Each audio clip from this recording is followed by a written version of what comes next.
দৰ্শক, আজি পুনৰ এটি নতুন ৰেচিপি লৈ আহিছোঁ আপোনালোকলৈ বুলি মোৰ এই চেনেলটিৰ জৰিয়তে। আজি মোৰ এই ৰেচিপিটো হৈছে চিকেন বিৰিয়ানী। চিকেন বিৰিয়ানীবিধ সম্পূৰ্ণ নিজৰ প্ৰচেষ্টাত বনাব ওলাইছোঁ। ঘৰতে ফ্ৰেছ চিকেনেৰে বনাই খাব পাৰিম, কাৰণ যিহেতু ধাবা আৰু ৰেষ্টুৰেণ্টবিলাকত ফ্ৰিজিং চিকেন থাকে, সেইবোৰ বহুদিনৰে হ'ব পাৰে আৰু ঘৰতে আমি ফ্ৰেছ চিকেনেৰে বনাই খাব পাৰোঁ। ভিডিঅ'টো প্ৰথমৰ পৰা শেষলৈ চাব, তেতিয়া হয়তো গম পাব কেনেদৰে চিকেন বিৰিয়ানী বনাই ঘৰতে। নজনাসকলক কৈছোঁ, জনাসকলেতো জানেই নিশ্চয়। আহক তেনেহ'লে মই কেনেদৰে বনাওঁ দেখাওঁ। এটা পাত্ৰত মই 600 গ্ৰাম চিকেন খুব ধুনীয়াকৈ ধুই পানীটো টুকি লৈছোঁ। চিকেনৰ পিচবোৰ ডাঙৰ ডাঙৰ কৰিছোঁ, কাৰণ বিৰিয়ানীত চিকেনৰ পিচবোৰ ডাঙৰ হ'লেহে ভাল লাগে। চিকেনখিনিত অকণমান নিমখ, 1 চামুচ জলকীয়া গুড়ি, 1 চামুচ জিৰা গুড়ি ব্যৱহাৰ কৰিছোঁ। ইয়াতে অকণমান মিঠাতেল ঢালি দিছোঁ। এতিয়া গোটেইখিনি মই হাতেৰে ভালদৰে মিক্স কৰি ল'ম। এনেদৰে মিক্স কৰিব। গোটেইখিনি ভালদৰে মিক্স কৰি হোৱাৰ পিছত এইখিনি মই মেৰিনেট কৰি থৈ দিম 1 ঘণ্টালৈ। 1 ঘণ্টা ৰাখিলেই হ'ব। এইখিনিতে মই ঢাকি ৰাখিম।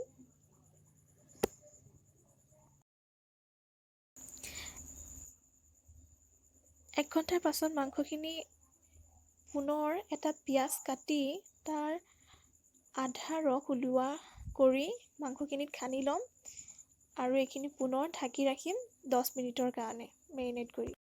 এটা ভাত ৰন্ধা চচপেনত 3 লিটাৰমান পানী গৰম কৰিছোঁ।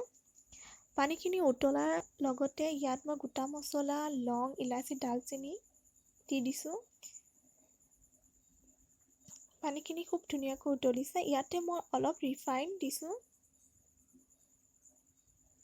এইখিনি এতিয়া মই ভালদৰে হেতাৰে লৰাই দিম। এয়া ধুনীয়াকৈ লৰাই দিছোঁ। বাসমতি ৰাইচখিনি মই 2 ঘণ্টা আগতে তিয়াই ৰাখিছোঁ, কাৰণ পোলাও হওক, বিৰিয়ানী হওক বনোৱাৰ আগত 2 ঘণ্টামান তিয়াই ৰাখিব লাগে, তেতিয়া ভাতটো বেছি সিজা নাযায়। এয়া মই চাউলখিনি ধুই লৈ পুনৰবাৰ ধুই লৈ চাফা কৰি এনেদৰে পানীত দি গৈছোঁ। উতলা পানীত দিব লাগে, তেতিয়া ভাতটো ধুনীয়া হয়।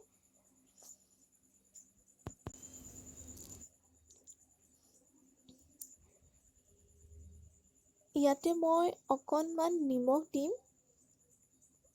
মই দিছোঁ, আপোনালোকে দিলে দিব পাৰে, নিদিলেও কোনো কথা নাই। মোৰ ভাল লাগে কাৰণে মই দিছোঁ। এতিয়া এইখিনি লৰাই দিছোঁ।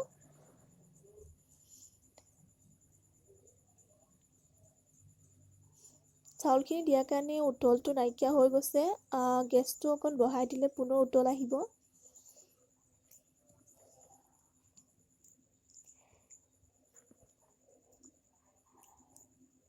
ইয়াতে মই এতিয়া 2 খিলা তেজপাত দি দিম। এইটো ফ্লেভাৰৰ কাৰণে দিছোঁ। এনেদৰে তেজপাত দিলে চাউলৰ যিটো ভাত হ'ব, ভাতৰ গোন্ধটো ধুনীয়া এটা গোন্ধ আহে, সেইবাবে মই তেজপাত দিছোঁ। আপোনালোকেও দিব।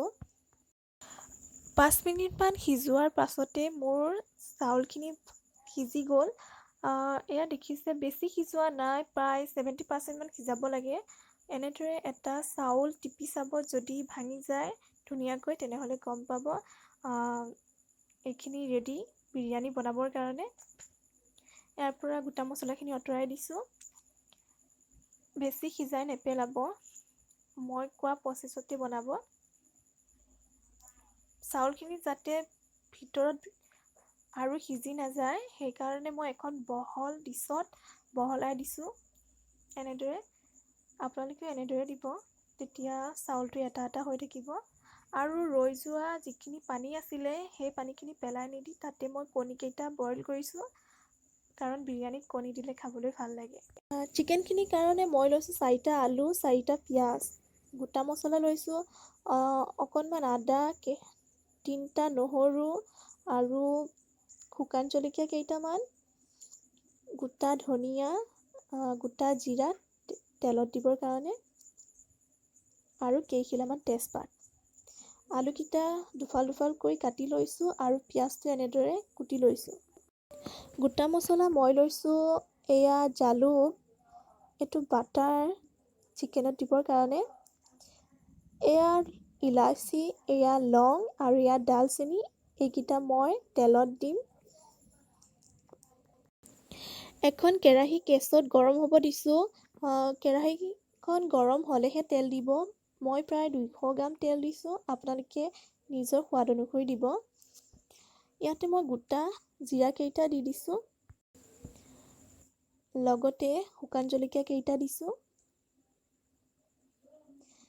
শুকান জলকীয়া কেইটা গোন্ধ আহোঁতে লং, ইলাচি, ডালচেনি কেইটা তেলতে দিছোঁ। এতিয়া মই পিঁয়াজখিনি দি দিছোঁ তেলত।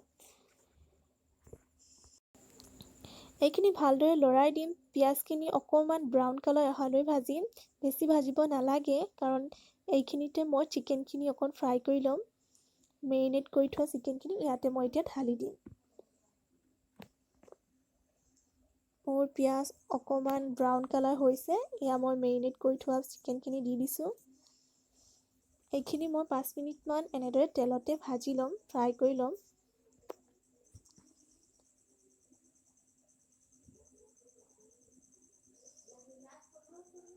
এনেদৰে গোটেই কেইপিচ চিকেন দি দিছোঁ। মন কৰিব চিকেন যাতে পিচকেইটা অকণ ডাঙৰ ডাঙৰ হয়। সৰু সৰু পিচ দিলে বিৰিয়ানীত ভাল নালাগে, গতিকে ডাঙৰ কৰি ৰাখিব। বহুতে হয়তো ডাঙৰ পিচ বেয়া পায়, তথাপিও এইখিনি ধুনীয়াকৈ সিজি যায় পাছত।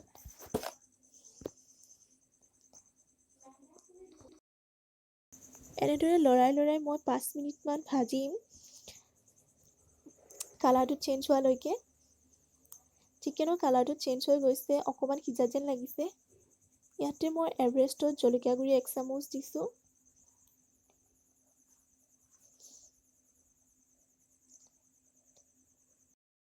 লগতে মই এভাৰেষ্টৰ হালধি 1 চামুচ দি দিছোঁ।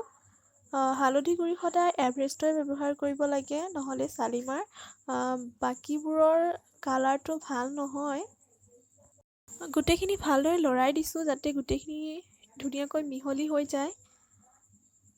ইয়াতে মই পেষ্ট বনাই থোৱা আদা, নহৰু, জালুকৰ গুড়াখিনি দি দিছোঁ।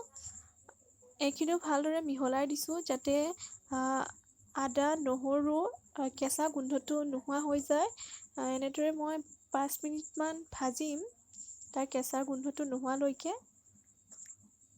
এতিয়া মই এইখিনি যাতে অলপ সিজে তাৰ বাবে ঢাকোনখন লগাই দিছোঁ।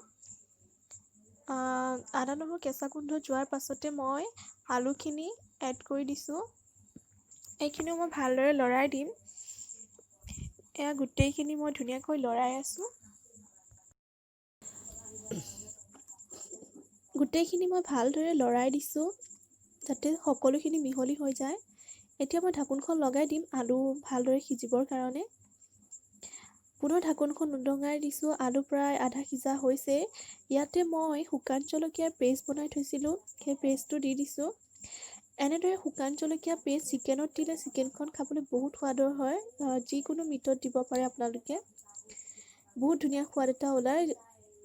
জলকীয়া গুড়া ব্যৱহাৰ কৰাতকৈ এনেদৰে শুকান জলকীয়া পেষ্ট বনাই দিবচোন।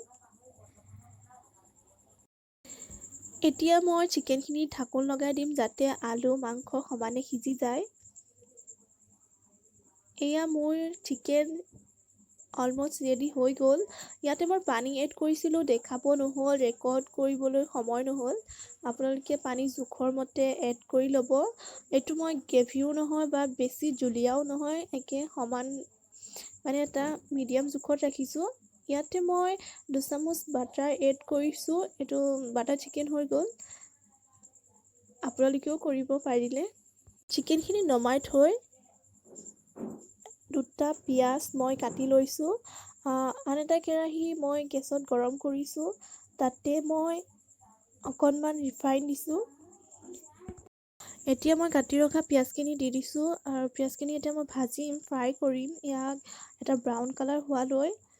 এনেদৰে মই লৰাই লৰাই এয়া ভাজি মোৰ পিঁয়াজখিনি ব্ৰাউন কালাৰ হৈয়ে গৈছে। ইয়াতকৈ বেছি ভাজিব নালাগে, নহ'লে তিতা হৈ যাব।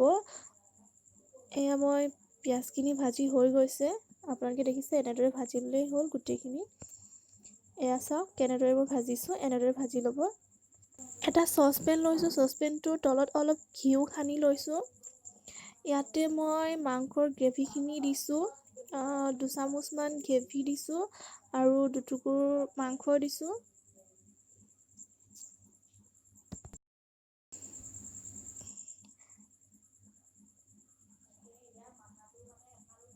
দেখিছে নহয়। আৰু ইয়াতে মই ষ্টিম কৰি ৰখা বাচমতি ৰাইচখিনি দিছোঁ।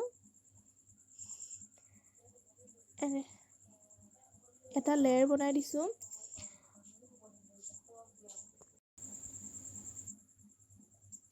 ইয়াতে মই ফ্ৰাই কৰি ৰখা পিঁয়াজখিনি অলপ ছটিয়াই দিছোঁ। ইয়াত জালুকৰ গুড়া অলপ ছটিয়াই দিছোঁ আৰু লং, ইলাচি, ডালচেনি গুড়া কৰি ৰাখিছিলোঁ সেয়াও অকণমান ছটিয়াই দিছোঁ। লগতে ঘিউ 1 চামুচমান ছটিয়াই দিছোঁ। পুনৰ আকৌ মই তাৰ ওপৰত চিকেন আৰু গ্ৰেভি দিছোঁ। এয়া দেখিছে। চিকেনৰ ওপৰত আকৌ ষ্টিম কৰি ৰখা ৰাইচখিনি মই দি দিছোঁ। এনেদৰে দি গৈছোঁ, দেখিছে। আপোনালোকেও এনেদৰে দিব পাৰে।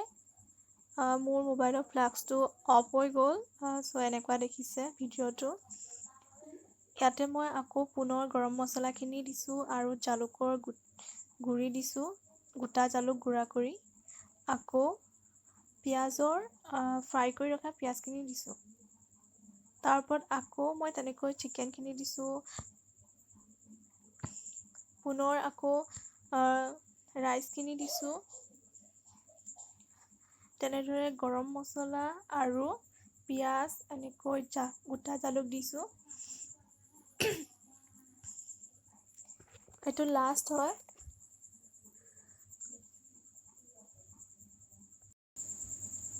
এয়া গোটেই চিকেনখিনি দি দিছোঁ। ইয়াতে যিমানখিনি ৰাইচ আছিলে বাচমতি ৰাইচ গোটেইখিনি দি দিছোঁ।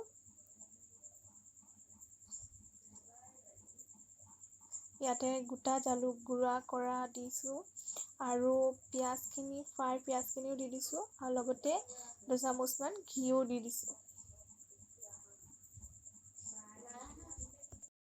লাষ্টত কণীকেইটা ওপৰত দি দিছোঁ। এতিয়া মই ঢাকোনখন লগাই দিছোঁ। লগাই দি তাৰ ওপৰত পটাগুটি এটা দিছোঁ যাতে ইয়াৰ ভাপটো বাহিৰলৈ ওলাই নাহে আৰু গেছটো ল' ফ্লেমত দিছোঁ যাতে তলৰ পৰা ধৰি নলয়। পটাগুটি সলনি আপোনালোকে আটাৰ প্ৰলেপ এটাও দি দিব। চিকেন বিৰিয়ানী অলম'ষ্ট ৰেডি হৈ গৈছে। মই প্লেটিং কৰিছোঁ। প্লেটত আছে এয়া চিকেনৰ গ্ৰেভি, মই কাঢ়ি ৰাখিছিলোঁ। এয়া ওপৰত কণী। এইখিনি হৈছে ৰাইতা সৰু বাতিটোত। যোনে চিকেনৰ লগত ৰাইতাই খাইছে তেওঁলোকে টেষ্টটো গম পায়েই চাগৈ, নক'লেও হ'ব। যোনে মোৰ ভিডিঅ'টো চাই ভাল পাইছে প্লিজ লাইক এটা কৰি দিব। ধন্যবাদ।